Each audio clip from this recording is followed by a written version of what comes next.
Hey man, I learned my lesson. I'm not getting nobody from the Dolphins.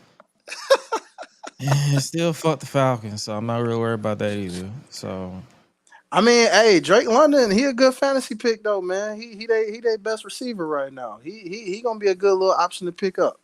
If he available, I say get him. They rookie, well, he ain't a rookie no more, but uh old boy Michael Penix, he might be a little nice too, man. Them a couple sleepers, bro. Just in case you need some helping ideas. hey Yeah, man. yeah. Put it this way, yes, last year's fantasy football was a trial run. This year, I'm hmm uh I'm gonna knock it out. For sure. Speaking of knock it out, I guess before we go live, Hmm. did you have any thoughts on what's been the talk of the town this week? Refresh. Oh, that. Yeah, that. Yeah. I slick thought about it. I know Jermaine kind of dismissed it because he was saying it would be old news, but seeing as how they still talked about it yesterday, evidently they And still tonight. talking about it. Really? Yeah. Oh God.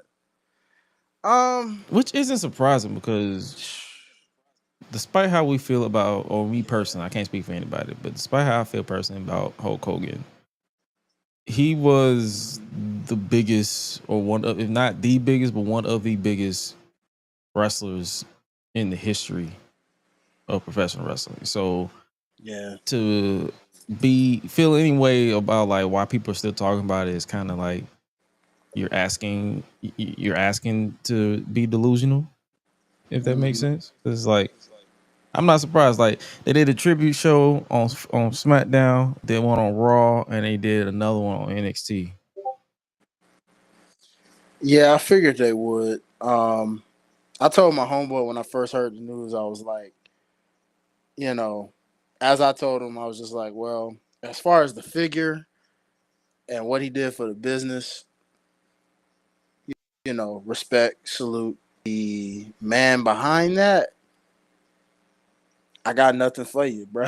Like it's like, and the more I've heard people from other outlets talk about it, like as far as us and hearing what they had, it gave me more insight on how I probably should feel about this, bro. Like, so I might have a few little words, um, but I'll keep it short and sweet, much like you would, brother. Out of Oh yeah, respect, I think it's only fitting that we kind of just touch a little something on it. yeah. Speaking of touch a little something, might as well not waste any time and go ahead and hit this intro. It's show on the road. Let's get it.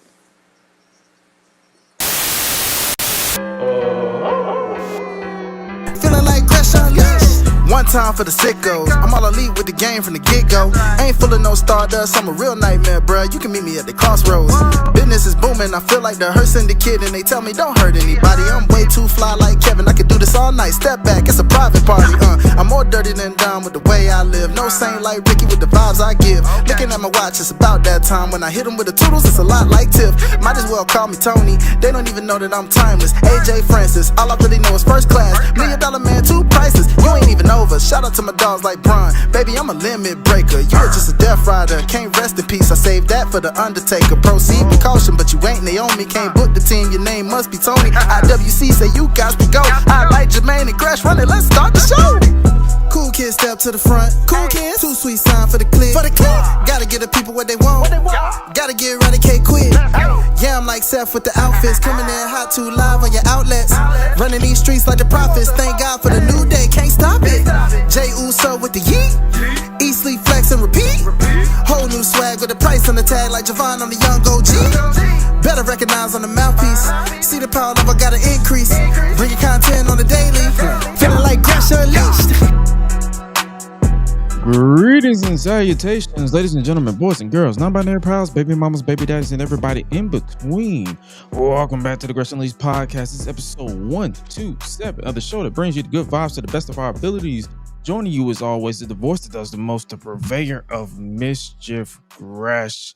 And joining me as always is my guy, my main man, my right-hand man, my partner, and them, the voice of the Unleashed Anthem, and enduring this unequivocally uncomfortable heat here in Georgia. He is none other than Mr. Hi-Lite Real. What's good with you, brother? What's up, my brother? Happening. GRESH UNLEASHED is a thing. So it's a thing. You know, I don't know. Off the top, I don't know. We'll roll with it. What? I think it. I hear you. You sound a little robotic. I think the weather is messing with you for a second.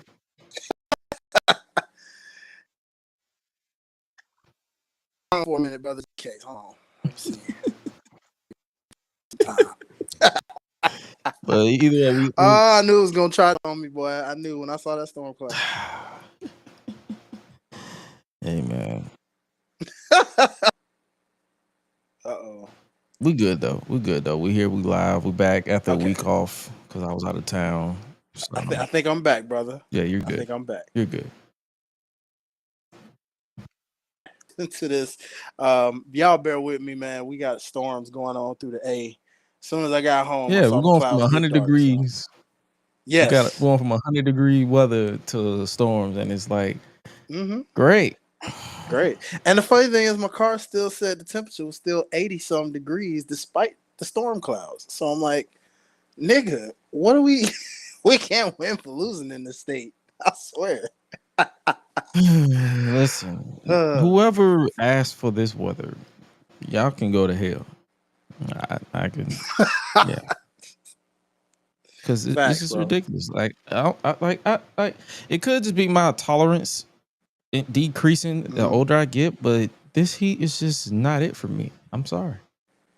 I'm ready for the fall. I am so ready for it to cool off. Like, and it wouldn't. I think it wouldn't be a problem if my upstairs wasn't a hot box. Oh yeah, because the heat always travels up, so you get all that ventilation. Oh man, yeah, I feel for you, brother. The thing is, my AC is blasting. Like I have to I kid you not. I'm 9 out of 10. I'm likely going to sleep downstairs because it's getting ridiculous to the point where I'm like, yeah, I can't keep doing this. So I got a comfortable recliner downstairs. I will legit sleep downstairs. So got to, especially when you're in the summer and that breeze hitting right, air hitting right, flow. It's not even just that too. It's more so because I don't want to keep these fans on and my AC going up, and I'm like, and my bills going up because my bills going to keep going up because I keep these fans on.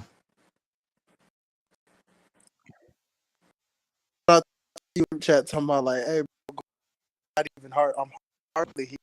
I'm barely here, but then I realized I'm like, yo, I'm keeping these fans on because I'm trying to make sure this upstairs is cool enough for me to be up here. But I'm still up here dripping sweat just by putting my hair in a ponytail. Like that don't work no more. I know, brother. It's all good. You know it, man. It's all good. One more month, bruh. I'm so ready because it's like August. Usually around August is when it's going to start cooling down. Like the middle end of August is when it's going to start cooling down, and we should be good. Ooh, can't wait. I see our brother just entered into the building. Let's get our third. Sir.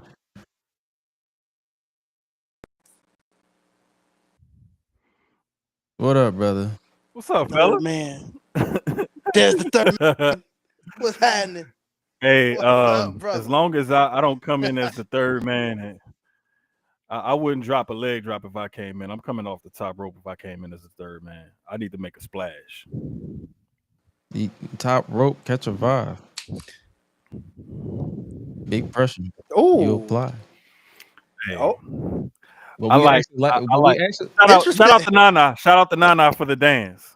Shout out to Nana for the dance. Straight up. Shout out to Nana for the dance. You feel me? It's like Josh just set him up for that. Oh He no, tried. no. The funny thing is, I wasn't even acknowledging him. I was acknowledging the song. You see, I ain't say nothing about no damn Publix. Good point. Mm-hmm. Exactly. Please don't, because I'm telling you, Chris about to make me block him. Ring. Chris about to make me block him on Twitter for real. He post that video one more time. I promise. I'm a Dikembe Mutombo him. No. Not today. He had it ready. Hey man. Before we move on to today's topics, let's get 30 seconds or less. You got any thoughts on Terry? No. Shadow Realm? No? Cool. Dwayne, you got 30 seconds or less. You got any thoughts? Look, man. You can go 60 if you want. I'm just saying, like, we ain't gonna spend too much time on it. Respectfully, like, that's the type of time we not on I guess over here. It's like, for sure. And taking one for the team, I guess, with this, I'll just say this, man. Enough has been said of what has been said from. Oh, his internet dropped. Hey, man, that's what's about to happen. So basically, his internet said, "Hey, yeah, fuck that." But nah, real rap. It's like I said. I think because I didn't address it on Thursday because I was literally in Nashville when it happened. He's back. Hey, bro. Your internet said, "Hey, yo, cut that shit up." Internet even didn't want me to say nothing. He don't deserve no time. I'm sorry. I tried. That was God himself telling you, "Hey, brother, move on, brother." God said that don't work for me, brother. Hey, man. I guess I'll burn that whole. All I can say, I'll just cringe. No. Keep that because it might have value. Like that. I'm not. Listen, that I'm not gonna lie. Listen, the character might still have. Well, just my birthday a couple years ago. You remember that one? That was my birthday that year. Oh, yeah. It was the little Hollywood Hogan joint. Hey, I kid you not. He was like, "Get rid of that." I kid you not. This man got the toy and he stared a hole. Like he zoned out. I don't think he intentionally knew he was zoned out when he saw it. He was like, I like this, but his face was like, what the fuck is this? Why did you give me that? Well, to be fair, because they gave me a Sting figure. The Sting figure really, because that was my throwback memory. It unlocked my childhood because I remember the figures. It's like I was broken, man. It was like kind of like it's like a part of our what we remember. So the part of me that liked Hogan saw that, but then 2015 kicked in and it was like, hell no. Figure but this, you know. Hey, man. So yeah, but Jermaine, I guess I hold on to it for that. Hey man, let me tell you something. When my mama said, just keep your opinion to yourself. Don't get yourself in no trouble and don't get caught up in no mess. Cause Cindy knows her son. Mm-hmm. So it is what it is, man. I mean, you know, it is what it is. Anyway. To the black because they watched wrestling, so they didn't really know. And when found from like explain why we don't, be like, oh no, yeah, my brother, your internet is not on your side. Your internet is not on your side. Still, I was like, what is happening? Like, that's why we need to change the subject. Yeah. We're gonna let him. Internet is not on his side, so he might have to take the rest of the night off. He might have to take. It's like the internet said, you know what? He might have to take the rest of the night off. You was here. It's okay. You clocked in. Internet want to come in. Like Jesus Christ. Internet said none of this works for us, brother. No, but no. The last thing I'll say before we move on, because I don't want to harp too much more along with it. Y'all can't keep being out here trying to micromanage everybody's reactions to this man's death. Like at the end of the day, mourn how you want to mourn or ignore how you want to ignore. Like I have this thing where if it doesn't apply, let it fly. If it's not for you, don't see it through. Ignore the fuck out of these people. I muted that man's name Monday. It's still creeping through because Twitter is a cesspool that likes drama. But my God, it's like, yes, he had a hand in making wrestling mainstream, but also it is okay for people to hold him accountable for the man behind the character for being a piece of shit. It is okay. Right. It's like you have Hulk Hogan and what he did for, and he's still a piece of shit as Hulk Hogan because of what he did, behind the scenes and whatnot in the industry. But then you have Terry Bollea who made those comments and whatnot. And the craziest part about it was like it happened and you have to address stuff like that. Like you can't always separate the person from the art or whatever. Like sometimes you can separate that and sometimes you can't. This is one of those cases where some people cannot separate that. And so they feel the way they feel, allow them to feel the way they feel. There are going to be people who feel different, allow them to feel differently. Don't interact with those people. You don't have to interact with those posts. You don't have to reply to them. Even if they reply to you, you don't have to reply back. Nope. The only comment I made was, "Oh, Terry finally went to the shadow realm," and I saw that I got more than 10 comments. You know what I did? I just kept scrolling because I'm like, I already know if I keep going down, it's gonna be one or two idiots that's gonna be under my post acting like I said Hail Hitler. Bruh, let me tell you something. Like, my mom knew he had said something crazy. She didn't know exactly what he said. And so when I sent her the quote, all she could do is just send me back like shock face emojis. And that's when she told me, she was like, nah, keep your opinion to yourself. Like, you know how you, she's like, I know how you get. Stop. Look, bruh. I'm over 40 and my mama over 60, but my mama knows her son. She knows her son. So No, mine was the same way. That's the reason why I know for a fact that mine raised me well, because I know for a fact I know how to read when I'm like, okay, I know how to read when it's time for me to say something and when it's time for me to just, you know what, I'm good on that. Yeah. It's like I really take the cue from my grandfather because my grandfather was the strong silent type, right? Like he wouldn't say much, but when that man spoke, that was it. It was like he ain't gonna say much, but when he do speak, listen. So I try not to say too much a lot of the times because I know my mouth or my replies or whatever will get me in trouble if I get too deep in the weeds. So that's why I try to stay on the periphery, shoot my shots here or on Sucio Sports. Tune in tomorrow night. That and keep if I write an article or something for somebody or whatever, okay, cool. I'll keep it there.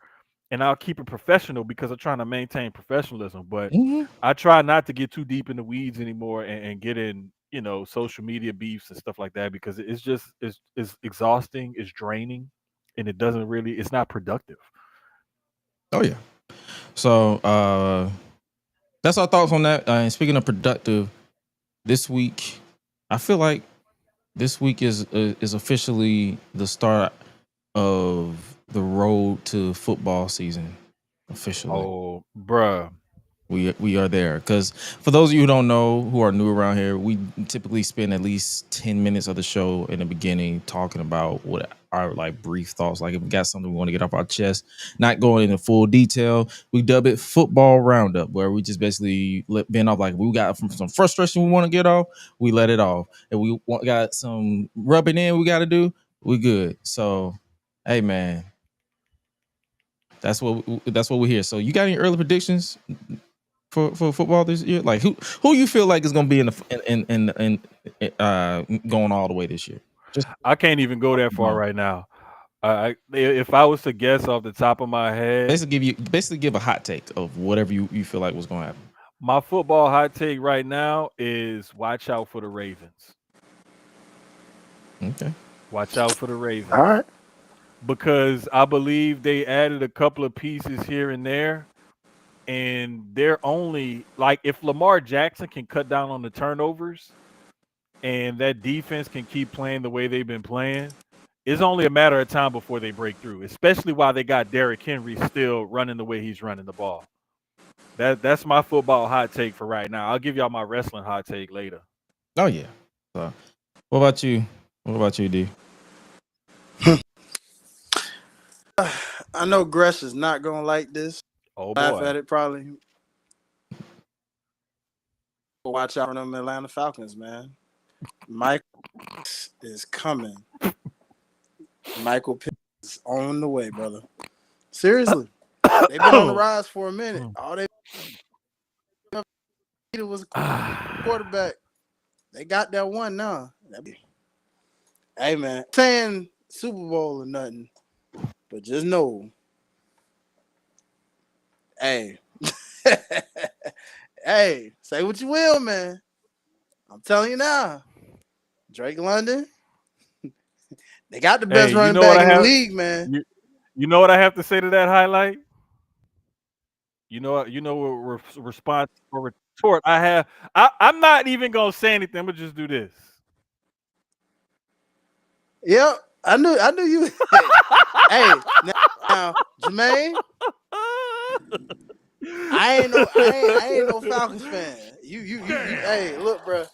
You know what it is over here, cuz. I know. I already know. Go to home so team. Look, wait. But I said, look to that. I ain't gonna do wait, Cam. Wait. I was like, I don't have anything to say to that either. All I'm gonna do is this.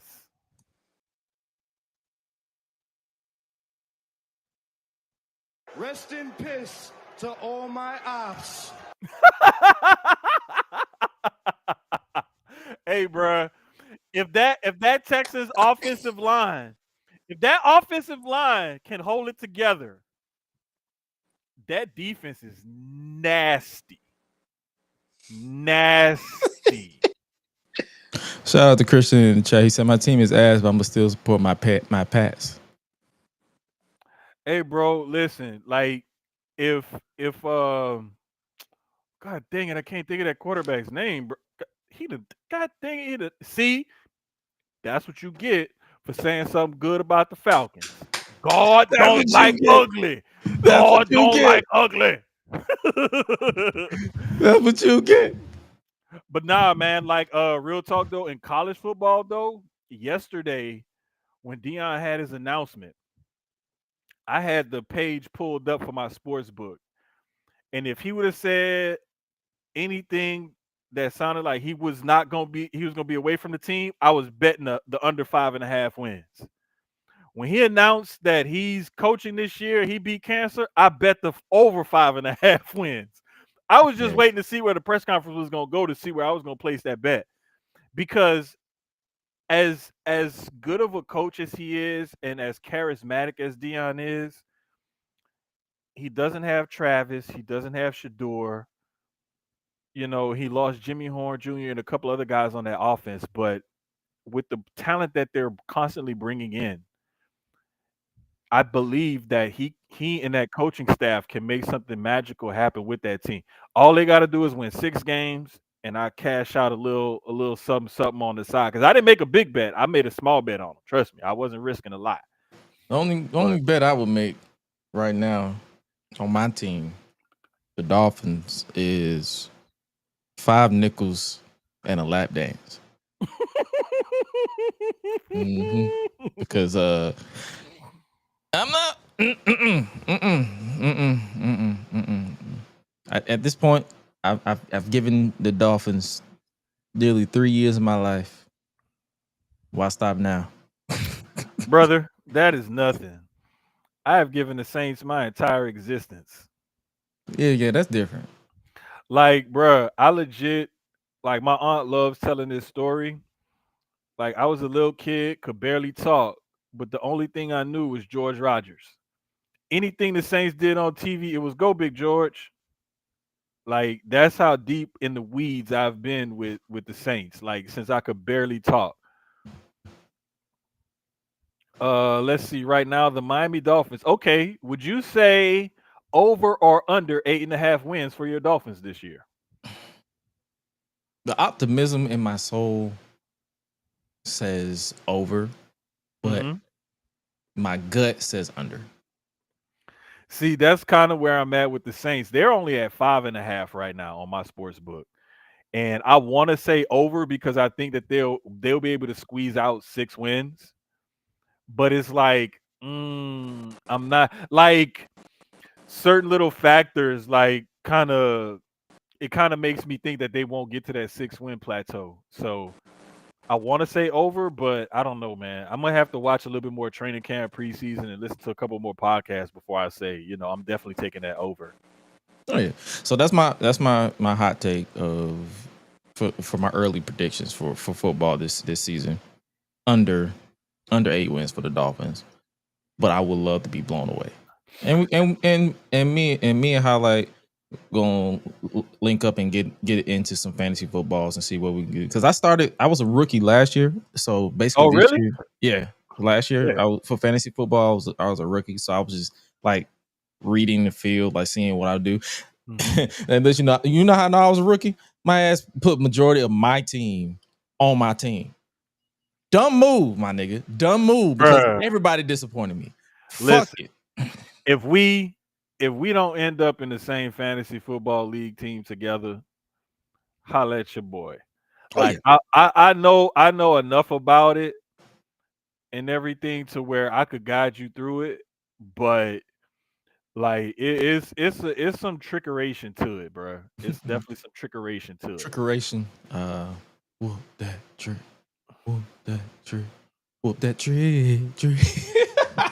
Hey, I saw that interest. I was like, yo, that shit fire. Bro, that choir was so dope. It was so dope. Yeah, that was shit fire. So, hey man, but speaking of dope, I guess we could start there. I know you said you haven't seen it yet, but WWE Unreal dropped this week actually. Yeah, I haven't like when it dropped, I didn't realize it had dropped. And then I found a way to watch it and I was like, "Oh, snap." Like I didn't realize it till earlier when I was looking over the show notes and stuff that I was like, "Oh, snap, I can watch it." So I was like, "Damn it." Like I wish I would have found this the other day because I would have watched it. The funny thing is it dropped today. It dropped at like midnight. Hey, bro, like so it dropped at midnight, like yeah. All 5 episodes dropped at midnight today on the 29th. Okay. I thought it dropped like Sunday, Monday midnight, like whatever. Okay, it dropped. It was on the 29th, so yeah, it dropped today, and I woke up early for work anyway, so basically it was like background noise a little bit to kind of like see what the vibe is, and I actually enjoyed it. Like if you're into the production side of wrestling, this is for you. You know, me and you, we talk about production stuff all the damn time, so I'm definitely gonna be into it. What's up, Tasha? I haven't seen it all, but social media stays posting clips. I can't avoid it. See, that's the funny thing about social media. That's the hilarious thing about social media. They was bitching and moaning about kayfabe, but they the main ones posting clips, bruh. Like, and here's the other thing: they're always posting clips, and then they spark like this great debate over something. And not only that, but like social media was the original version of Unreal. Because remember, people would post all these clips that they would find on all these different pages or fan videos or whatever of any interactions that you have off camera of wrestlers in their lives and whatever. And it's like this stuff has been going on, whether we wanted it to happen or not. Only thing WWE did was say, "Hey, let's get ahead of let's put, let's take the horse by the reins and do it ourselves." And kind of pull back the curtain a little bit more. That's all they did. They're just taking advantage of what social media has already been doing. I really see a problem with it where some people say it's revealing a little bit too much. That's the old school part of me. But the new school part of me, and the part of me that loves production and pulling back the curtain and showing you, how the sausage is actually made. Like I kind of, I can't wait to dig into it. To be honest with you. Oh yeah, because I'm all the way to I think I'm like I'm on episode on the beginning episodes of episode 4. So basically, for those who don't know what WWE Unreal is, basically they give you a peek into the writers' room. They're not like pulling the curtain back all the way, but they're pulling it back enough so you know, hey, this is what happens. This is how the thing that you enjoy every Monday, Tuesday, Wednesday, Friday, Saturday, Sunday this is what goes down. And I like the fact that they was showing you the creative process. Like they was spitballing ideas. Like the original WrestleMania that they pitched did not happen at all, outside of maybe 2 matches, because they pivoted a lot. And I'm like, yo, this I probably would have ate the card that they showed up, but also I understand why they didn't. But it's like there's a reason why they're there and I'm right out here. They read the room, they read the crowd. Like, okay, they want this guy, they want Jey Uso, they want this person, they want this person, and I'm like, oh, that's fascinating.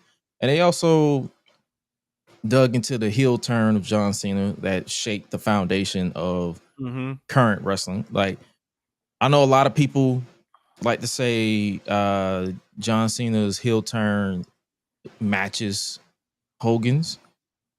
I kind of disagree a little bit, but at the same time, I agree with the current generation is a big deal for them because he was a babyface for so freaking long. That man was a babyface, for I feel like 20 of the 23 years that he was a wrestler.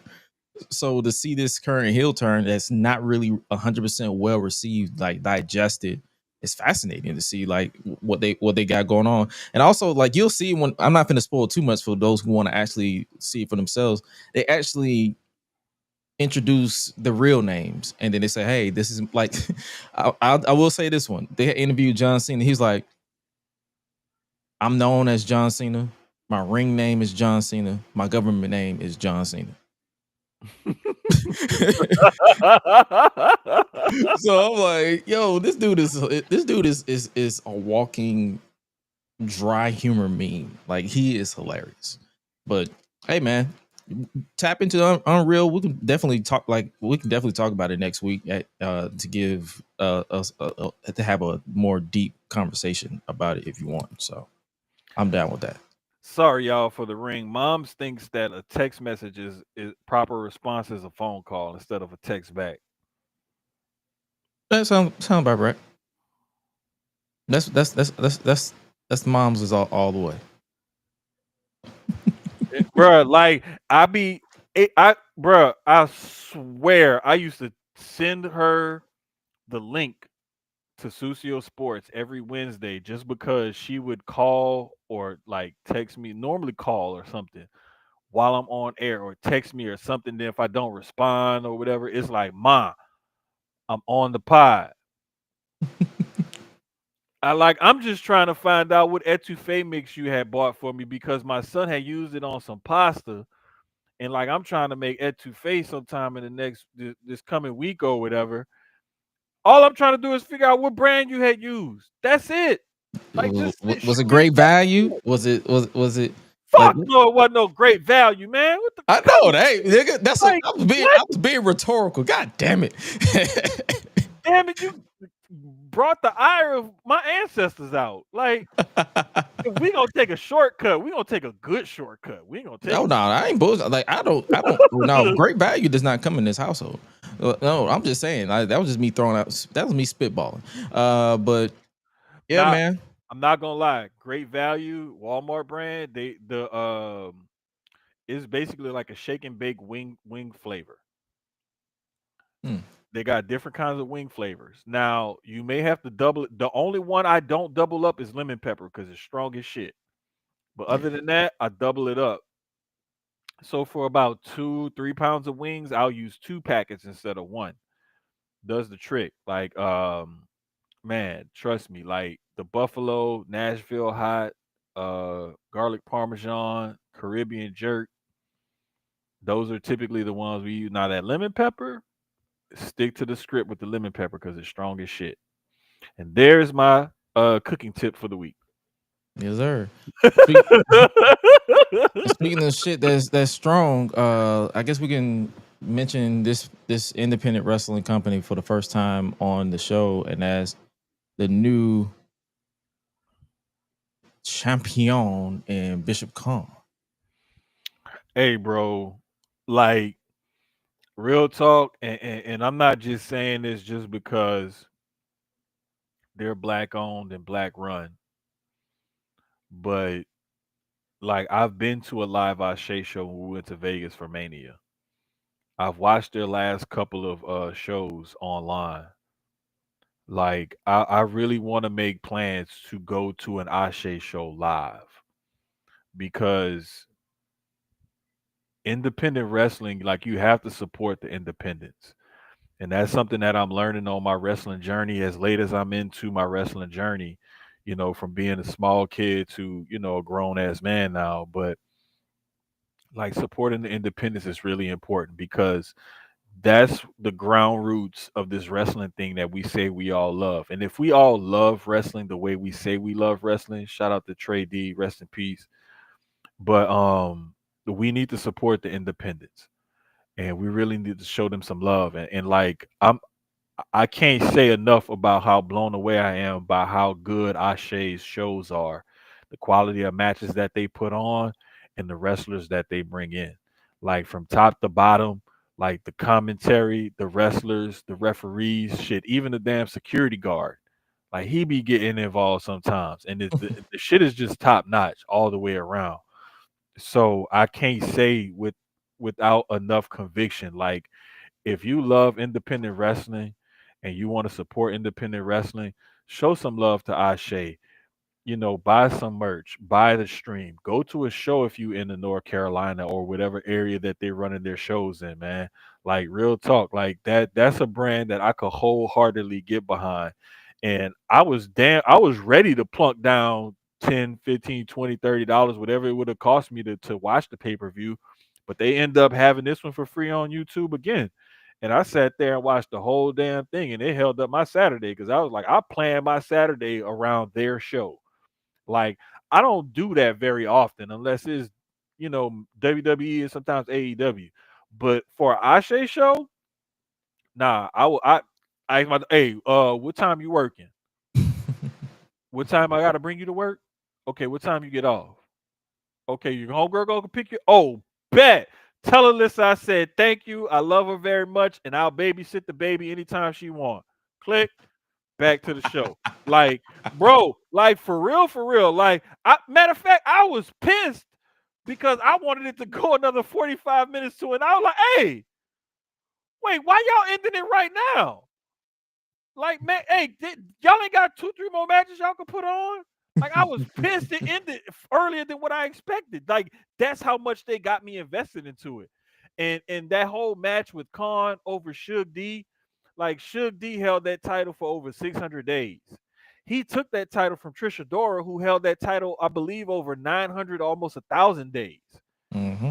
And so for Khan to be to have roots from Cameroon and to be the world Pan-African diaspora champion, to have roots from Africa, bro, and he took it from a dude who held the title almost 2 years, who took it from Trish, who held it almost 3. Like, bro, like that was a dope ass moment. And shout out to Khan, shout out to Suge D, man. Suge, you did your thing holding that title down after you took it off of Trish. Khan, shout out to you, brother. I hope you do it well because Trish and Suge did that title justice. Props to you, bro. I need you to bring it because them previous 2 title holders, like they held that title down and they made that title mean something. Like that to me, on the independent scene, that's one of the most important titles that's out there right now, just because of the way that they held that the first 2 holders held that title down. Oh yeah, almost done. For those of you, I ain't mean to get my man into a passionate tangent, but at the same time, that's what you expect when you invest in any type of sport and entertainment. But for those who don't know, Ashe, they returned to Charlotte, North Carolina on September 6th, 2025, where Khan will be in attendance. Tickets are on sale now, actually, at AsheWrestling.com. But I wanted to give proper flowers to one of the leader or one of the rulers of the Gates of Agony, and that being Bishop Khan, the new Pan-African world champion. And speaking of championships, Dirty Dominic Mysterio got the juice.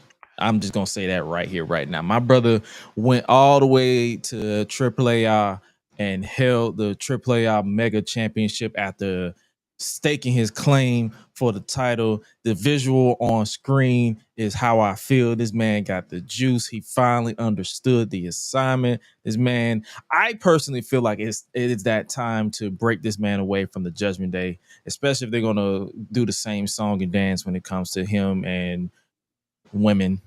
Like, hey man, I feel like it's time for this man to fly solo and do his thing. You know what, bro? I wouldn't be mad at that, honestly, but I could also see them keeping him keeping him in the Judgment Day as well. Like, But they gotta do something different. I'm sorry. They bro, need to switch it like up. Dom, that pop that Dom got, I've watched it several times, and it's like those people love Dom. Like they absolutely love him. And I think part of it is not only the love that they have for him, but I also think part of it is the fact that they didn't like the way Vikingo took the title off of Del Rio. Mm.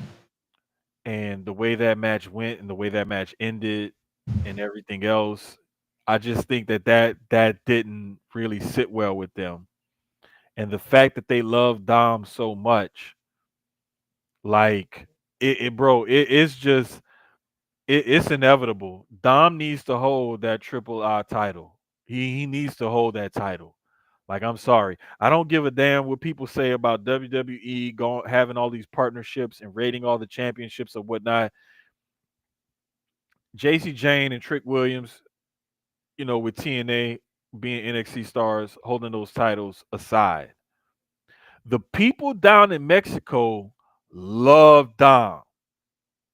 Put that title on him at Triple Mania and watch how crazy those people go. Now, Triple Mania, if you're not, familiar, is basically Triple I. It's their WrestleMania, right?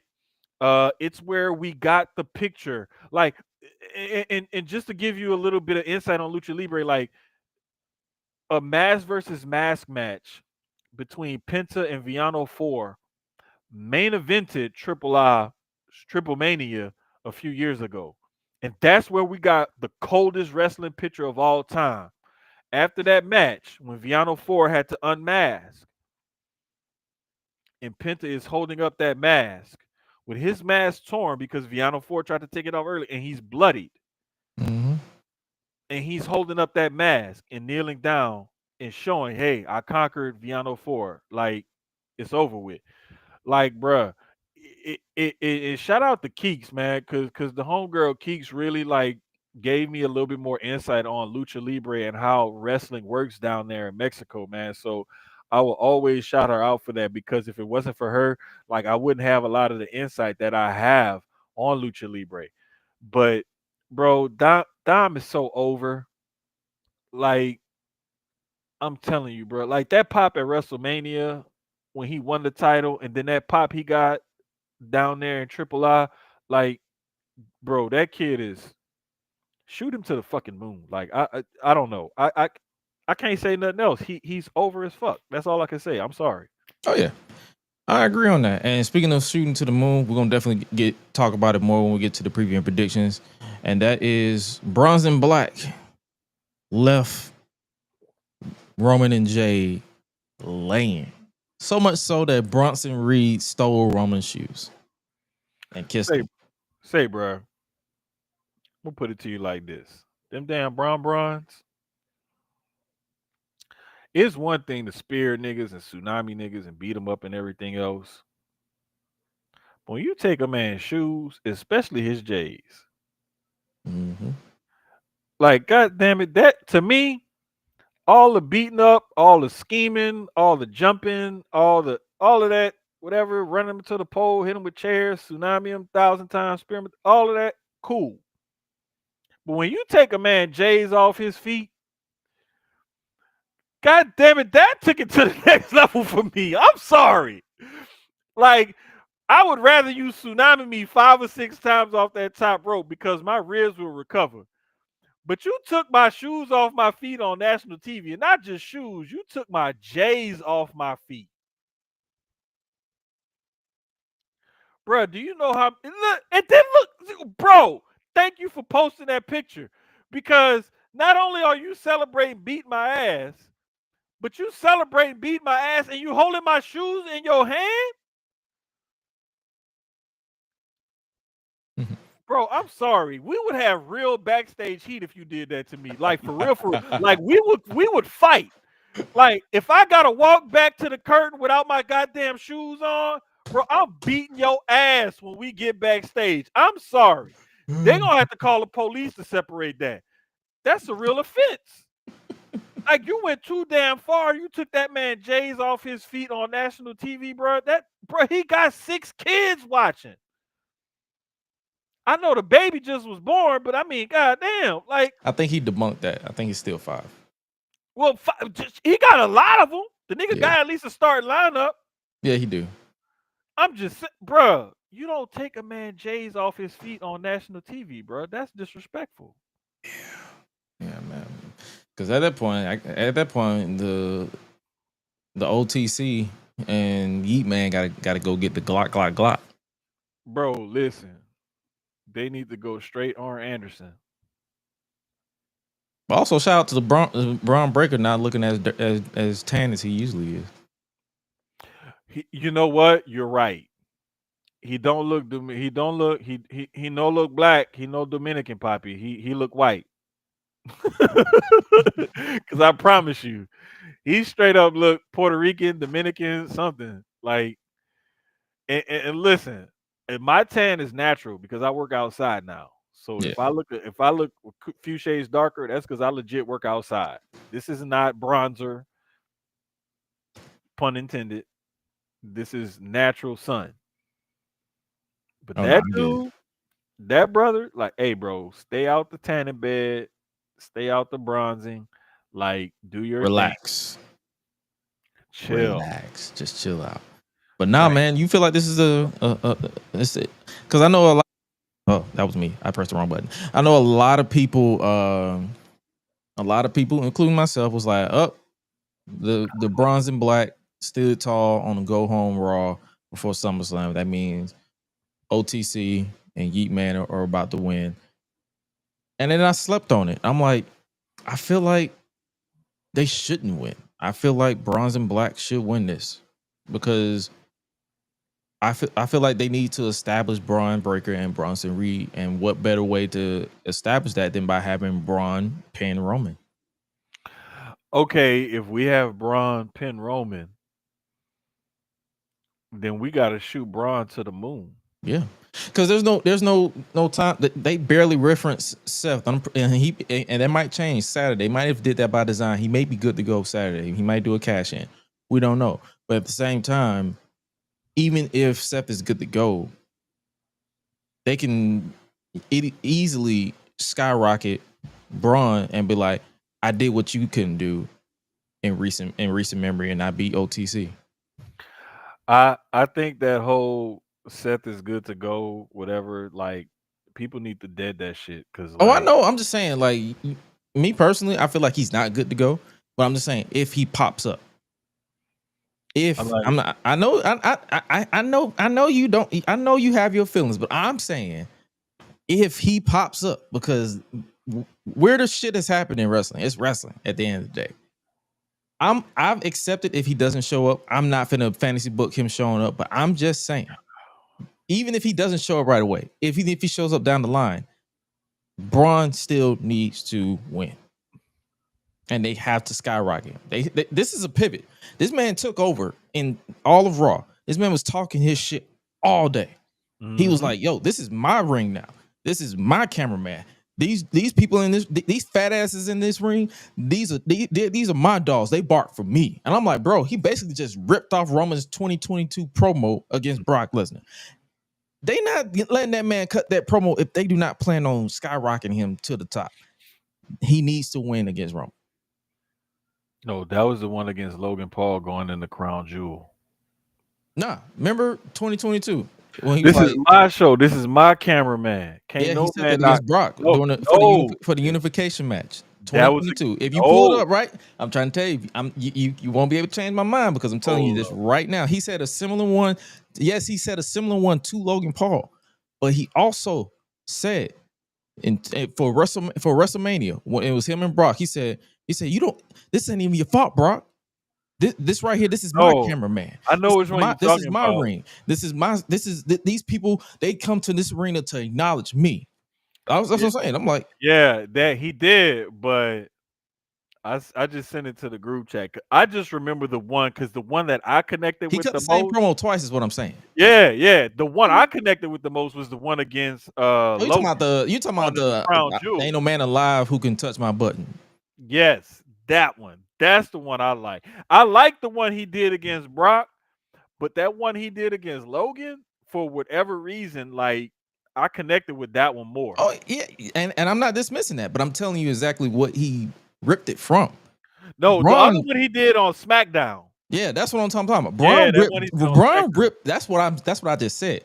Braun ripped his promo on Raw from the Brock promo, not the Roman Logan promo. That's what I'm saying.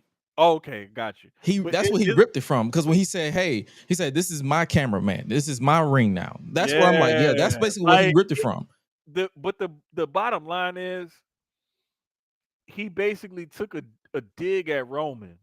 Yeah, that was the point. It was like, nah, like you were then, I'm now. Mm-hmm. And that whole like him taking over and everything else, to me, it speaks more to we're gonna have to push him now instead of pushing him later. Because typically when you start a faction, you got a plan in mind for that faction. And when you got a solid vet like Seth, and then you got two, young lions, this is basically like Randy Orton and Batista with Evolution. Heyman is basically like the Flair, quote unquote, except he's an advocate, whatever, wise man, whatever you want to call him. And Seth is like the Triple H, the established guy of the group. Oh yeah. And then you got the guy who's a little bit older, but who hasn't, who's still like coming up in Bronson Reed. And then you got the young lion who's like, hey, we gonna shoot you. Eventually, you going to the moon. And Randy Orton, the type, that's what you got in Braun Breaker. And so same thing with the like the Nation of Domination, same kind of thing, principles with DX. When you had Shawn Michaels was well established and Triple H was coming up and all of that. It's throughout wrestling history you see this. And the pivot here is Seth's injury causing them to have to push Braun, a little bit faster. And I mean, his name is Bronson in real life, so you ain't have to correct yourself. I'm trying to stay at kayfabe, Josh. God damn it, give me a break. Got a long ass day, man. I walk like 7 miles a day. But anyway, I really wouldn't mind seeing that, because with Roman is so up there and over. Same thing with Jay. Even if Jay took the pin, you can run them out there that next week, following week, next pay-per-view, whatever, lead up to the next pay-per-view or whatever, and they still can command a top spot in a crowd pop. These are the guys that you're trying to get to that point to where you can run them out there at any time and you can get that crowd pop. How do you do that? Have them go over on the two of the biggest talents in the company right now. Yeah. Whether you do it clean or they cheat on some nefarious shit happens, whatever it is, it don't matter. The end result needs to be this at the end of SummerSlam. And now you're catapulting two more guys, especially one in particular, to that next level. And now you're also, like you said, creating that inner friction. Hey, I was able to do what you couldn't do. Or it could be, Seth always had Roman's number. Mm-hmm. And he was like, you know what? I was able to do what you were able to do in But less better. amount of time and better. Exactly. Mm-hmm. And so that could create a friction or whatever. Yeah.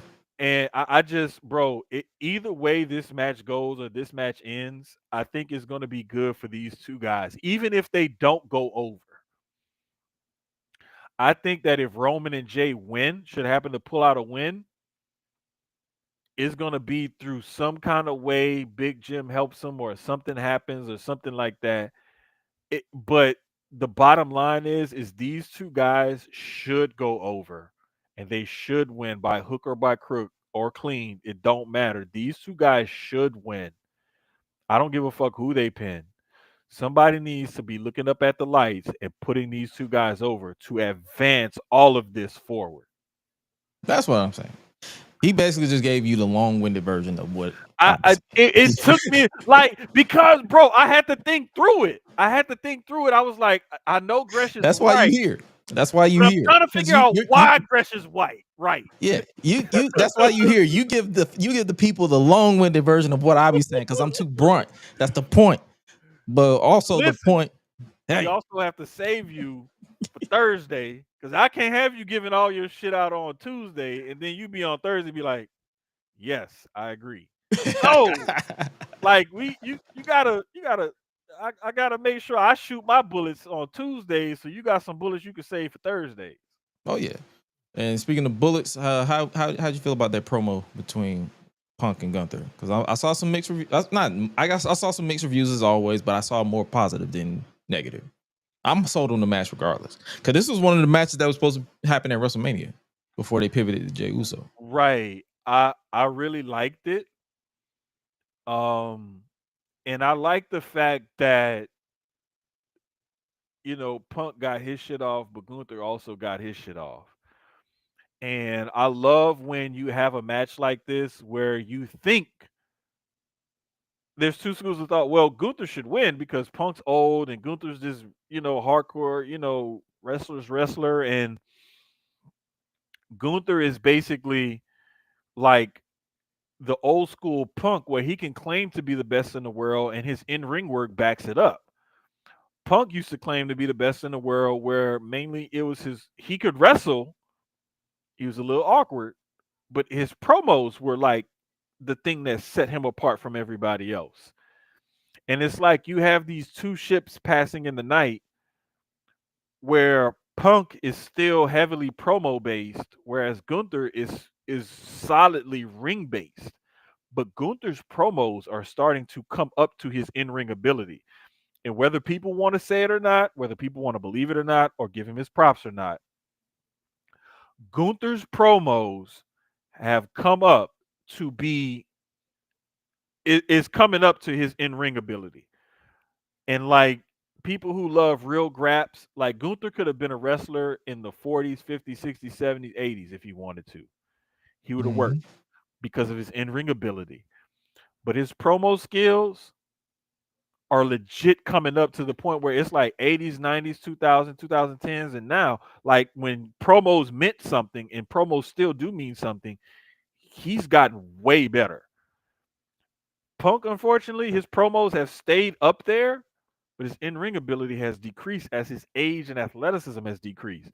I love the promo between the two of them. I give it. I was invested in the match as well, just because I want to see old school and new school come together. But it ain't no way people can say Punk bulldozed him or Punk outshined him in the promo battle. There's no way you can just say that honestly and truly believe that unless you're just a super Punk fan or a Gunther hater. 9 out of 10 is that's the case. It's super Punk fans or super Gunther fans that says either or. But hey, man, that bell gonna ring, and I feel like we're gonna have a good time. Pivoting to SmackDown before we give our preview predictions and get up out of here. How we feeling about the tag team division before we talk about the match that was made official? Because we're gonna have TLC 2 again. How we feeling about the tag team division on SmackDown with the Wyatt Six? I believe that they did that in order to get people more behind the Wyatt Six, to be honest with you. There was no reason to take the titles off the Street Profits. The Street Profits should have held them titles down a little bit. And I think that this was given to the Wyatt Six in order to kind of help them out, boost them up a little bit, and see what they can do. But props to the other tag teams in in that SmackDown division for continuing to prop up the tag team division and everything. Um, I really feel like another title change would not be surprising. Oh no, they With put that 6 teams in. They put 12. It's 12 people in the match. Bruh, I would not be surprised if there's another title change.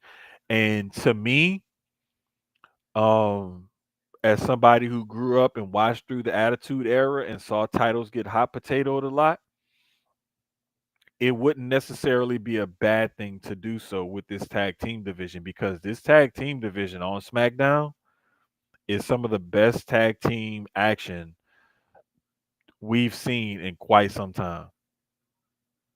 And I'm enjoying what they're doing.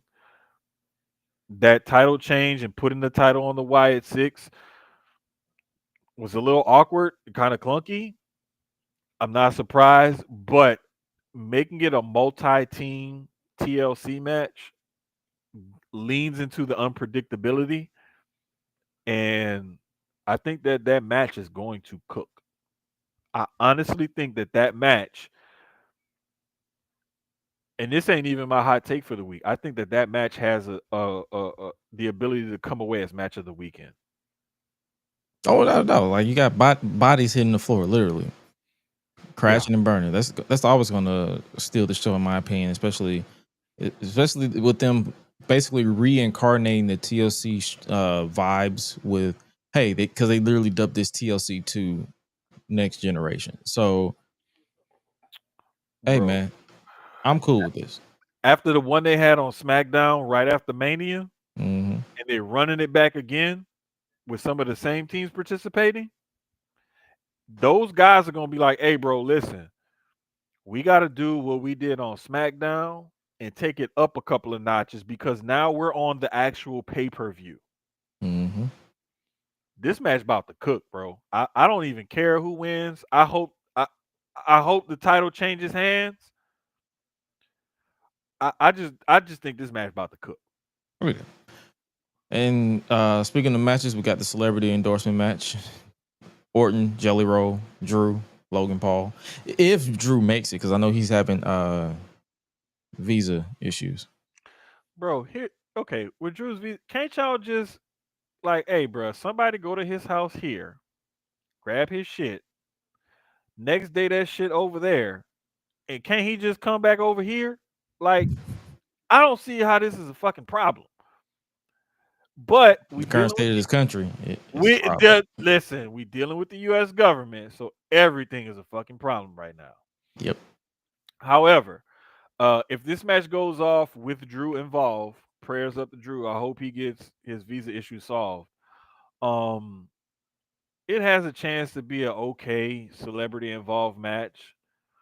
But like I said in the group chat earlier or last week or whatever, Jelly Roll is basically like a smaller version of Andre the Giant when he came back with the back injury. Because he can be in the ring, he's not gonna bump around a lot. It's gonna be a lot of standstill stuff, come to me, feed into me type of stuff, whether he's getting offense in or he's, selling. They're gonna have to feed into him a lot more. And I really think that Randy is going to have to take the bulk of this match, of course, because Jelly Roll is just not ready for it. That man hit the black hole slam. I think that was about it. Bruh, he threw a few punches. He hit the black hole slam. And I'm not going to lie, he sold the hell out of that Claymore from Drew McIntyre. He really did. And I think he can sell one of them Logan Paul right hand's pretty good, but don't expect too much outside of that. Nah. It That's why I tell it people too. Like, just go in this with your expectations in the toilet, chill, have like just lay back, Yep. relax. Like, it's literally just it's just a spot match. Like, it's just there to fill a spot. Yep. And if Drew cannot participate, I fully believe that they'll pivot to somebody who can definitely help out in a celebrity spot match. Somebody like The Miz would be the perfect replacement if Drew can't make it. Because The Miz is a good worker. He knows how to take care of people. He's going to work safe and he's going to make the celebrity look good. He's proven that time and time again. So I would say go to pivot to somebody like The Miz if Drew can't make it. Indeed.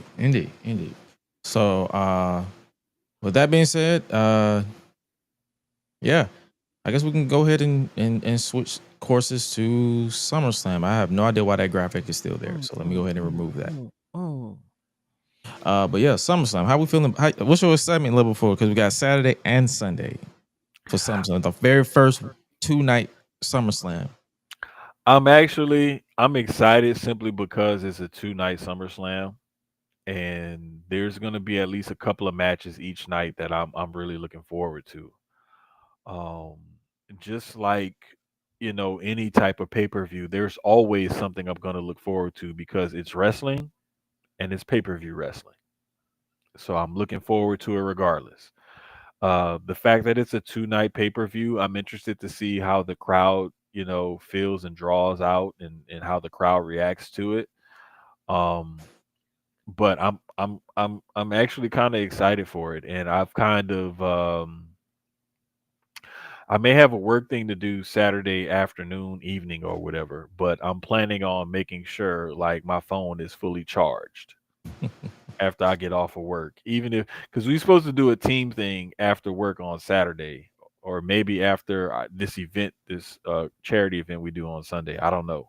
We haven't decided yet, but I'm actually looking forward to it, and I'm kind of excited about it, and I just want to see how they're going to do a 2-night SummerSlam and see how this all plays out. So, Oh, all right.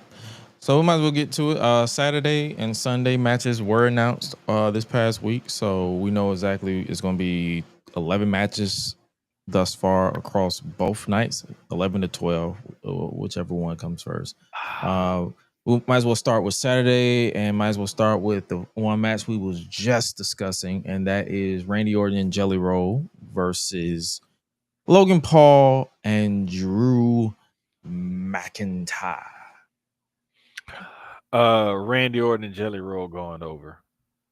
You and me in the same boat, my brother, because it's like this is like we just said, it's literally just a celebrity match where you just kicking it, and it is what it is. Just get both of them on the card. Like, you got your customary celebrity match right here.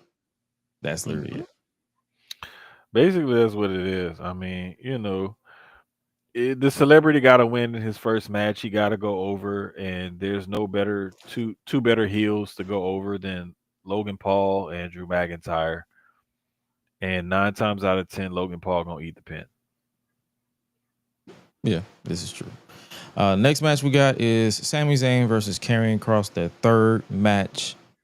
First match, Sami won. Second match, Karrion won by nefarious means. And this is the third match where they Sami basically said on Raw, if Karrion wins, he will admit to whatever Karrion believes that he knows about Sami.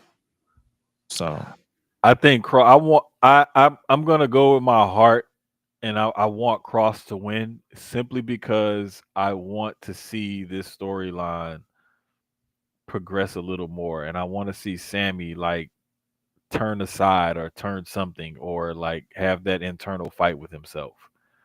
I want to see this drag on more. I don't care. I could care less what other people think. I don't want to see Cross like him in there. Because if Sammy wins and Sammy's like, "Yeah, I told you, I'm virtuous." No, that's not a good story because we already know he's a goody two shoes. I want to see him fight with himself. and I want to see him struggle. I want to see that storyline progress. So I want Cross to win. Even and my counterpoint, even if Cross doesn't win, I still feel like they should still do that story to where he still struggled internally, even during this match, to where he's like, damn, maybe he is right. And then even if he wins, post Sammy should still have that internal struggle, like, damn. But that's what I'm saying. I think if Cross wins, he even wins by disqualification because he gets Sammy to do something underhanded and gets caught by the ref. That's what I'm saying. Like whether Cross wins by I'm gonna beat your ass, or he gets Sammy to do something nefarious to get disqualified, Cross still wins. It still brings out that side of Sammy. True. This is true. Oh no, trust me, I get it. Like my pick is obviously gonna be Sammy because just to balance it out. But I do agree with you that story needs to evolve, if that makes sense. So I'm not against it at all. Like, hey, let's let this cook. Let this story evolve some more. Next up we have, speaking of stories, next up we have for the Women's Tag Team Championship, we have the Judgment Days R&R versus the Frenemies in Alexa Bliss and Charlotte Flair. I feel like it's gonna be new champions. I feel like we're gonna have new champs too. And the main reason is because it furthers both storylines in an interesting way. And that's simply why I'm picking Flair. Oh yeah, because then Roxanne, or not Roxanne, Raquel was like, hold up your end of the deal. Right. And not only that, but remember in the little when she asked Dom about playing the PS5 playing 2K, first thing Raquel said, you know who else likes 2K? Liv. Bro, I would love nothing more than for them to lose those tag titles and like have that start to cause division in the Judgment Day and whatnot, and start to see that crumble. And to see Flair and Bliss, we're not friends, but we're frenemies, or whatever, like that would just there's so much more that can be brought out of a Flair and Bliss title win than if Judgment Day retains. It's way more interesting that way. Way more interesting. And it's like they're making this work because it shouldn't work. It should not work, but it does. So facts. I get it. Sticking it to the women, we have Tiffany Stratton defending her women's championship against Jade Cargill, the Queen Jade Cargill. Let me say that correctly, the Queen of the Ring. How we feel like this match is going to go, and who's your pick? Jade Cargill winning the goddamn match. Next question. Time to crown her. I said how you feel like the match is going to go. If you go look what Dennis Green said in that press conference, you gonna crown them and crown their ass. Hey, bro, I just think it's time, and I feel like they've pushed Jade to the moon. They put the rocket on her back. Tiffany's held it down. You know, she got the title win over Nia, and that whole storyline kept going. She retained against Charlotte at Mania in a crazy like promo battle, and then the match was crazy, and she looked crazy after the match. She held that women's title down long enough to where she's achieved a certain status level, but I think it's Jade's time. It's time to pull a trigger on Jade, shoot her to the moon, put the strap on her, and like let's see what she could do with it. I agree with you as well, but also I would like to add that I feel like Jade winning will force them to reset the SmackDown Women's Division as far as like challengers. Because I'm not gonna hold you, I don't want to see another Tiffany Stratton Nia Jax match. I don't. No. Another reason why I'm glad Nia showed up on NXT tonight to disturb there, because that pulls her away from this scene right here. I'm looking forward to this match because they low-key cooked a few weeks ago when they wrestled on SmackDown. And people were thinking, Jade's still green. She needs work to be done. And Tiffany's only 25 and she's not. I don't know why they still got the title on her and blah, blah, blah, blah. Like, if you look at the way the crowd pops for both of these women, you see why they're in the position that they're in. They've both improved in the ring, and Jade's improved a lot since she came back from filming that movie or whatever, especially her selling. And Tiffany proved on a grand scale at Mania against Charlotte, and the thing that she did against Jade a few weeks ago, like she's like, hey, look, I can cook in the ring too. They may still have some clunkiness to their game, but I'm looking forward to seeing these two ladies lock up, and I'm looking forward to Jade raising that title at the end of it. Well, indeed. And you already know how I feel about like clunkiness and all that stuff.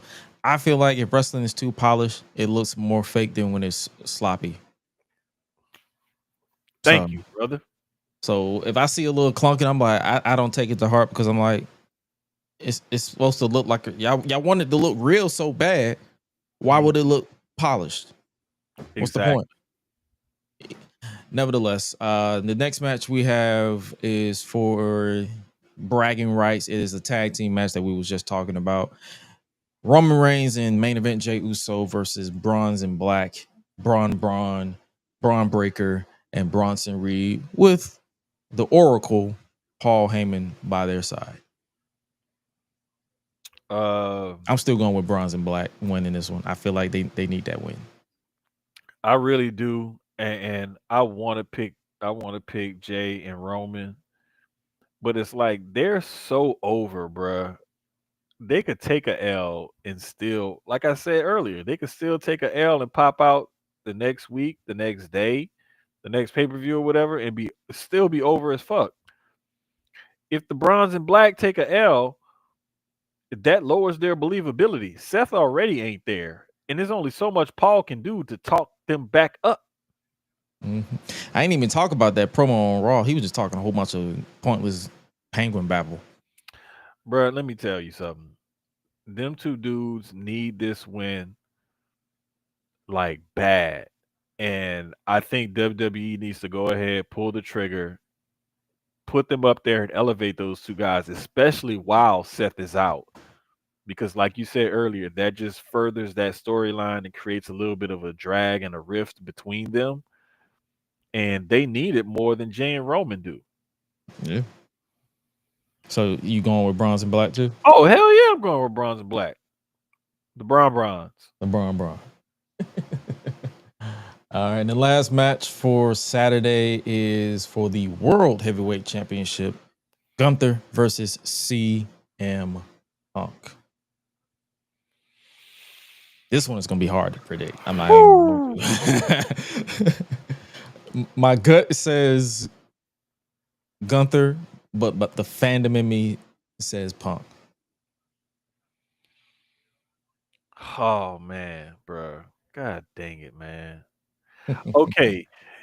The only reason why I'm going with Punk is simply because they only put that title on Gunther for the Goldberg shit. Otherwise, Jey Uso would have held that title. Yeah. This is the best way to get that title off of Jey and still make a popular decision by then putting it on Punk. If Gunther retains here, what does that do for Gunther? What does that do for this storyline? Okay, now I beat the best in the world. Who's next? Yeah, well, he's an old man. The next challenger could be like, yeah, you beat a damn near 50-year-old. Like, you ain't do shit.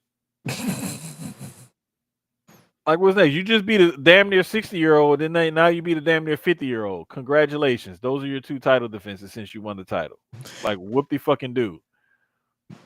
That's the reason why I feel like Gunther retains, because who better to say that shit than Braun Breaker? Wait, but listen. You can still do that. You can still do that, but in a heel versus heel match, Braun is so unhinged. He goes where he attack anybody. That's what I'm saying. But it You would feel like he look, could do that? He could still do that with Punk? if he did that to Punk and he took the title off of Punk, that could also create more of a rift between him and Seth than if he took the title off of Gunther. Because now my statement earlier where I was like, you beat what I could, you did what I couldn't do. I did what you couldn't do. Will be more towards Punk Mm-hmm. because has Seth even beaten Punk? No, I don't think so. No, he won the steel cage match, but that was He because won of a Ron. cage match, but remember on the January 6th, the opening episode of on Netflix, Punk won that match. Punk won that one. Seth won the cage match. Mm-hmm. And listen. Remember when Seth said, "As long as I'm around, you'll never be champion." Punk said the same thing to Seth. mhm. If Braun takes that title off of Punk, he says you weren't around to prevent him from being champion. He became champion. I took the title off of him. Now what?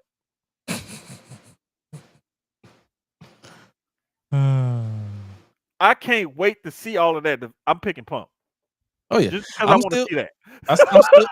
I still want to see that myself. I'm gonna still pick Gunther to retain because making him a transitional champion will low key irritate me because it's like, why did you make this man a transitional champion just for a Goldberg match that nobody really wanted to fucking see in the first place? Exactly. Like you just made Gunther look like a complete tool. And the other thing is that it also puts another chink in his armor and it lowers his confidence or whatever a little bit. And they've been playing around with that with his character since before he dropped the title to Jay. So Yeah, they've been playing with that since his feud with Priest. Fucking NXT, if we really want to talk about it. Yeah. So I'm just saying, like that to me would feed into all of that with him, and it would deepen the storylines with Punk finally becoming champion and coming back, and that's his crowning moment. That's what he wanted to do when he came back to WWE, and blah blah blah blah blah. And then you got a whole list of challengers that want to knock him off. So to me, either way we go, we're gonna get storylines. I just feel like the more interesting storyline is Punk winning moving forward. Oh yeah, I agree. Next up we're switching to Sunday. We have a steel cage match. Solo Sikoa defending United States Championship against his unofficial twin, his former enforcer, Jacob Fatu Yarami, versus the leader of the MFT. Hey, 4 letters, 1 word. Stop. Solo winning this match, bro. And his homie's gonna help him. That's how I see. Like he just won it. Like unless it's like what was the? I mean, the only way I see them doing this, they would just the only way that I see them doing this was because they just wanted to extend the feud, and the best way to extend the feud was, hey, bring in Talatonga, Hikuleo, eliminate the factor, and have Jacob win. And then what do you do after that? Bingo. Like I really see this going that way because when you look at, even though it's inside a steel cage, bruh, we've seen steel cage matches with crazier endings than this. So what I really see is Jacob maybe trying to get out. One of the MFTs gonna slam the cage on his head or something like that and hold it closed, and Solo's gonna climb out on the other side and barely escape with the win. Like that's how I see it going. I can see that. But I can't wait to see them two like really get into it because I think it's gonna be big meaty men slapping meat inside that steel cage. And I'm looking forward to it. Yes, sir. And the next match we was just talking about it for SmackDown, and that is the 6-team ladder match for the WWE Tag Team Championships. White 6 defends against Street Profits, Fraxium, Andrade, and Rey Fenix. I think they gave them a name on Friday. Was it the Luchador or something? Bruh, I can't remember. I just know I'm looking forward to this match because this match about to cook like a motherfucker. DIY and Motor City Machine Guns. Bro, this match is about to be a whole gumbo jambalaya smorgasbord of po' boy and etouffee exquisiteness, and I can't wait for it. Just to throw it out there, what team you feel like? I mean, what team you feel like should win this? Um, I feel like honestly, DIY winning this would be interesting because they've been the ones saying we're saving the tag division, blah blah blah blah blah. They've been the ones like championing that whole like thing. They've been the ones that's been the most vocal about it. So I'm going with DIY to win the titles, but my fail safe is the Wyatts retaining because I think that they put the titles on them for a reason and they're trying to give them a little bit of a run to see what they do and see how they fare, see how the crowd reacts to them. So I wouldn't be surprised if the Wyatts, end up winning it. Especially if they try to pull some spooky shit. Cause like this match is gonna be crazy and it's gonna be all over the place. But if they pull some spooky shit and keep the titles, I wouldn't be mad at it. You mentioned spooky shits. They just announced a Wyatt's haunted house attraction for Orlando. Let me pull it up to verify. Yeah, according to Corey Hayes on Twitter, Halloween Horror Nights official WWE presents the horrors of the Wyatt Six. Interesting. It's gonna be in Florida and California. Interesting. That's what I said. I was like, that's fascinating. So yeah, that's gonna be a thing. Yeah, between now and Sunday, don't be surprised if you see a text in the group chat and I say, let me flip flop that.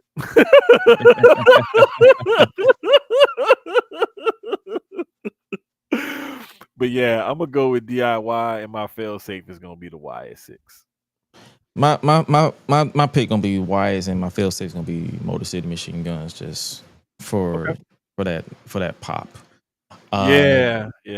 Speaking of pops, we have Dirty Dominic Mysterio defending the Intercontinental Championship against the phenomenal AJ Styles. I got Dom retaining.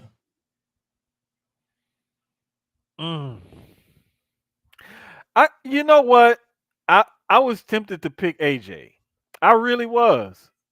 But I forgot he's already won the Intercontinental title. So Intercontinental title win wouldn't make him a Grand Slam champion. He would have to win the US title, I believe. He won that one too. He did. Oh yeah, he did. He had that stinker with Kevin Owens. That's right. Where they remember when they someone botched the ending and yeah. But listen, the rest of the match was just that ending that was like. So I still say it was a good match, but damn, I forgot about that. Okay, yeah, you know what? To me, it wasn't a stinker, but it wasn't well received. Let me rephrase that. I got Dom going because, bro, only way I see Dom losing that title when he held up both of those titles at Triple I, and that crowd like popped again. It just meant more. Mm-hmm. And I think that if Roxanne and Raquel lose those titles, and if Finn and Big Head lose their titles eventually, and Dom got 2, buddy, that's what, man. Listen, there's a split. Dom gonna get a big head about himself, and he gonna get real arrogant and shit. And he gonna start popping it, and he gonna have a reason to. But I just think that this match is set up for Dom to win underhandedly, but AJ is gonna give him a damn good match. Oh yeah, he his daddy's son. Man, listen, I wouldn't be mad if AJ won, but damn it, Dom needs to win this match and hold on to that title. Indeed. And speaking of titles, we're gonna switch it back to the women. We got Women's Intercontinental Championship Becky Lynch versus Lyra Valkyria. Becky Hemsley, if you will, because we're not saying the Hogan no more. Becky Hemsley, if you will, versus Bird Lady. Where if it's no countouts, no disqualification. So it's basically a lot of stipulations this week. There's a lot of stipulation matches this weekend. And where Lyra said if Becky retains, she no longer challenges as long as Becky is the champion. Bro, Bird Lady winning that title, bro. They need to get that damn title off Rebecca. I'm starting to get sick of seeing her ass. I'm picking Bird Lady out of pure hate for Becky. Cause I'm tired of Becky. Becky getting on my damn nerves.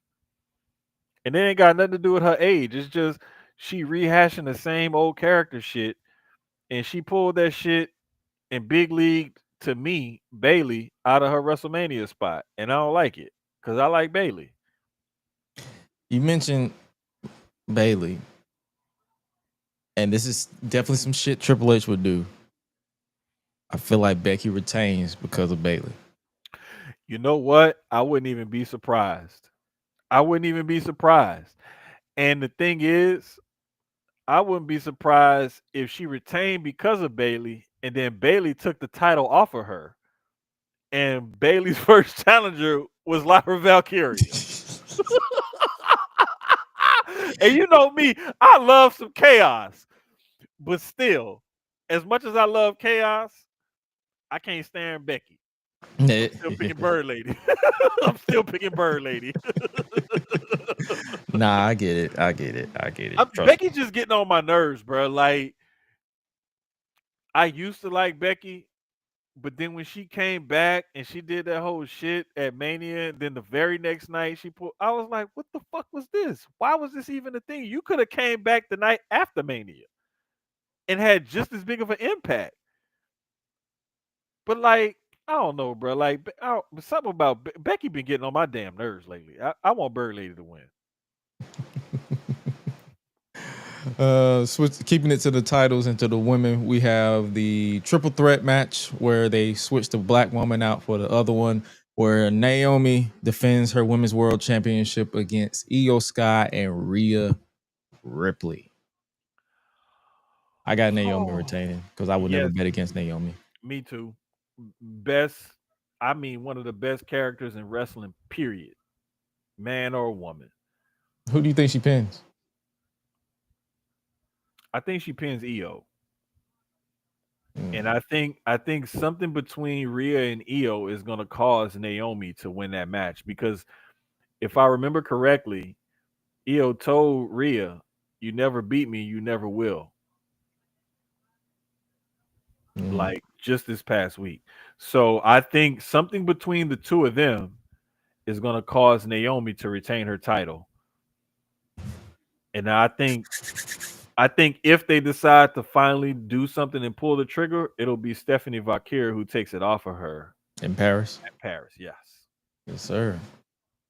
And speaking of taking titles off, as we wind down the retirement tour, John Cena defends the undisputed WWE Championship against Cody Rhodes in a rematch from WrestleMania, but this time in a street fight.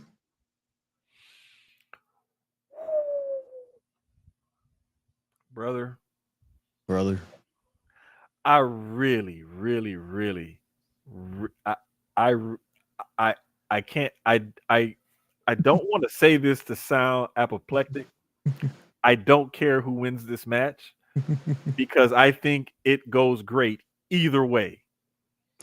A stipulation match, you're not allowed to bomb a stipulation match. If you do, you the problem. Exactly. And I think this is going to help them put on a better match. But I also think because it's a street fight and Cody pushed for it and he was the one who wanted it and Cena kept trying to back out of it and we topped John Cena. Pause. I think Cena is going to retain and win this match simply because Cody pushed for it and everything, and then he's still not going to be able to get it done. And Cena's heel turn will continue. The tour will continue with Cena holding the title. I think he loses that title at some point, but I just don't see him. He's only going to have, 12 or 13 more appearances after this. Mm-hmm. And then his last match is in December. Exactly. And this is going to be August 3rd. So we have to think about it. We have to stretch out 12 or 13 more appearances between August 3rd and December. True. Yeah, I agree as well. Like, I feel like this is going to be a great match. Like, it's going to be a fun, chaotic match. We might get some interferences because that's just how that's Triple H's MO with the world title since Roman. And I think we're going to get some color too. I think we get color. Oh yeah. Cody is his daddy's child. And John Cena is still from the old school. So I think we get some color in this match, but I think Cena retains. Because all the crap that he wants to do to underhandedly win, he can do legally now and still win. This is true. This is true. And that is our preview and predictions for SummerSlam 2025 weekend. Hopefully it is a fun show. I'm pretty sure it is because it's SummerSlam. Like, next to WrestleMania, there's SummerSlam. Next to SummerSlam, there's Survivor Series. Next to Survivor Series, there's the Royal Rumble. Those are, no matter what anybody says, and Money in the Bank if that's your type of thing. But no matter what anybody says, those big four are always a fun time. No matter what, whether you're kicking it with friends, watching live streams, or just whatever the case may be. So hopefully you guys enjoyed our preview for this. Did we even talk about anything AEW this week? Did anything happen in AEW this week? Oh, Bobby Lashley finally got enough of MJF and choked him. He held his ass. I was in Tennessee, and by the time I got off, I was tired, so I didn't really watch AEW. But I saw that clip. I was like, bro, he finally had enough. He said, yo, I'm done with this shit. Bro, that shit was so funny, dog. Because the way he hemmed him up, and it was in a locker room against a locker. Like, it looked like a jock, like, bullying some nerd. Like, bro, the shit was just funny, man. I loved it. Yeah, I definitely. I think, yeah, because I did see that on Twitter. I also saw on Collision that they did role reversals. So they basically turned Max Caster face and Anthony Bowen's heel. I did not like that. And that kind of pissed me off a little bit. I'm not gonna lie. But I mean, hey, you know what? The Collision is sometimes the show where they play around with stuff at. You know what I'm saying? And they try different things. And I like that they're giving the fact that I like the fact that they're at least giving Bowens the leash to, like, see what he can do with this new character that he's developing and whatnot. I do like it for that. I don't like Max Caster being a face because I don't like Max Caster. Yeah, that too. That's what, like, people. I need people to understand that just because I said he actually got this shit over because we was in All In, and they was chanting the whole "Let's go, Max! You're the best wrestler alive." I'm like, yo, dog, what? If you would have told me this 6 months ago, I would have called you an idiot. The expletive idiot. A fucking idiot. Yeah, exactly. I wanted you to say it. I didn't want to say it. Yeah. I would have called you a fucking idiot. I was like, you goddamn idiot. What are you talking about? But no, this is where we are. Like, bro, you got us to like Max Caster and hate Anthony Bowens. Like, congratulations. Like, that was pretty impressive because I didn't think that there was a way that you could get us to actually, number one, like Max Caster. Like, there was a way you could get us to hate Anthony Bowens by doing some heel shit. But the most impressive part is you got people to feel sympathy for Max Caster. Like, of all people, kudos to you. Yeah, exactly. Because I blocked that nigga on Twitter because I was like, yo, you are doing the most. And I was just like, way too fucking much. So I was like, I'm good. But nah, man, that's AEW. And I think this week we got Jon Moxley versus Adam Page in a rematch where everybody's banned from ringside. I'm still not a fan of the death match not being the blow off, but it is what it is. Like, that's my only thing with this type of booking is when you have a death match or a Hell in a Cell or a street fight or something like that. Like that's either the blow off or you have to go one level above that in order to have a blow off. But for them to have everyone's banned from ringside, we just gonna straight up get it in the ring. Like you could have done that at All In. If that was the case, and then had the death match afterwards. Thank you. That's the kind of like I think I put that in the same boat as like I hate how they have blood and guts as a transitional match. Like, bruh, there's so much shit that they could have done. Like it's just, but this is the way AEW likes to book their stuff. They don't want to book it linear like the way traditional wrestling fans would think or believe or whatever. But I mean, hey, if you want to have just a straight up wrestling match to see who's the better wrestler or whatever, cool. Why not make it an Iron Man match then? Like, because to me, that's a way of taking it from a death match, turning it up a little bit, and like, you use these tactics in order to beat me, but I know I'm the better wrestler. So what other way can you take that feud over that title, the title, and turn it up a notch after a death match? Make it an Iron Man match. Yes, sir. So, hey, nevertheless, we'll see how everything goes down on AEW Dynamite tomorrow, and we will definitely talk about it on Thursday over on Public Enemies Podcast because that's what we do over here. Whatever we don't talk about over here, we talk about over there, and vice versa because it's a family affair. And before we get up out of here, you got a song of the week for me? Love and Happiness by Al Green. Love and happiness. Love will make you do right. Love will make you do wrong.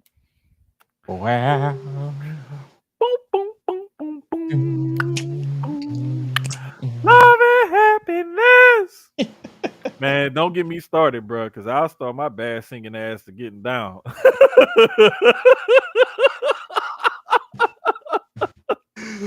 Oh shit. Oh man. I'm a pivot to that new Tyler the Creator album.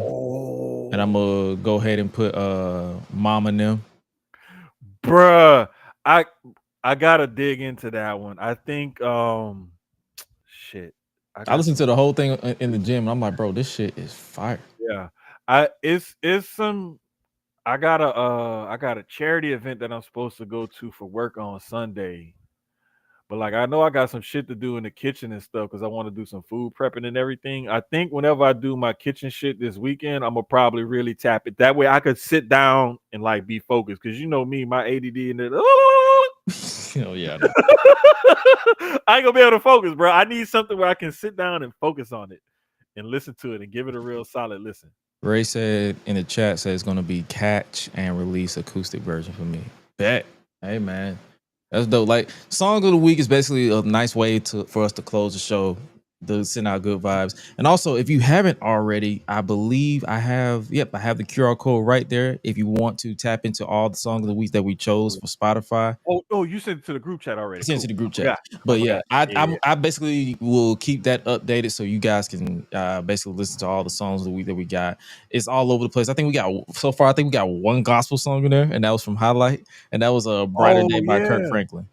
Yeah, we do. We sure It's just do. one. It's just one. I was like, bro. I felt bad. I'm like, you the sole one, but then also that's a nice. That's a. I feel like that's a song that you can go both ways. Like it's not. To me, I feel like it's not exclusively. No, it's not. And there's another one that I was gonna offer up as my song of the week, just so Hi-Lite don't be the only one with a gospel record on there. But I think I got one. It's just like I wasn't feeling it for song of the week at the time. It's like I want to be in the mood or whatever. It'll happen. Like, It'll come. It'll come. I just saw that. I just saw that. I was like, bro, that's funny. I was like, yo, this is the only one. Bro, the main reason why I picked the one for this week, Love and Happiness, is because like I was in the old school mood, but like that song in particular, like if you just listen to the lyrics of it, it makes you like happy, it makes you ponder, it makes you think. But it still is a feel-good song. Yes, sir. But hey, man, also hopefully you guys feel good about this episode that we dropped with you, because that is our show, ladies and gentlemen. Thank you so much for tuning in with us as always. Gresh Unleashed comes to you every Tuesday when we can, Tuesday night, sometimes 9, sometimes earlier, depending on everybody's schedule. But nevertheless, you will get a solid hour and a half. We are working on our time management because I know a lot of y'all and a lot of us say, hey, we love what you do, but over 2 hours is mad long, especially when we got so much to talk about. So we are working on our time management, make sure you guys get a good chunk of our thoughts, but also not trying to keep you guys up too late because, hey, school is about to start soon. So you already know y'all got to get y'all some sleep. But nevertheless, hope you guys stay tapped in. Make sure you guys check out my guy tomorrow. What you got going down? Bro, we're gonna talk about a lot of NFL training camp. It's not too much NBA news to talk about. It's more like NFL ramping up into training camp, guys getting signed, guys getting released for doing wild shit. Some WNBA news, like the way they're going, and some Major League Baseball stuff because the trade deadline is Thursday. Thursday, yeah. Trade deadline is Thursday, and there's already been a couple of moves there. So, I mean, we got a few little things on tap for tomorrow night. Y'all just tap in with us. Yes, At sir. Sucio Sports with a Z, or you can just follow my Twitter, or you can just go to the Sucio Sports YouTube page. Yes, sir. And Bam. that's it. And make sure you guys also tap into GreshUnleashed.com where you can listen to the audio format of this particular show. Glitches and all, because Hi-Lite was here, but then he wasn't. He started praising Hulk Hogan, and the internet said, "Fuck no." But no, jokes aside, he'll once the weather clears up over here, he'll definitely be back next week. That doesn't work for me, brother. It doesn't work for me, brother. And we'll definitely be back here next week. Off the chain as always. But with that being said, you guys stay safe out here in these streets. And remember to always stay true to yourself, stay humble if you can, and also never, ever give up on anything you set your mind to. But also remember to eat, sleep, flex, and repeat. We out. Y'all be breezy. It is hot as shit. I'm going to bed. Bro, I can't wait to turn off these damn lights. Turn off the lights. Light a candle.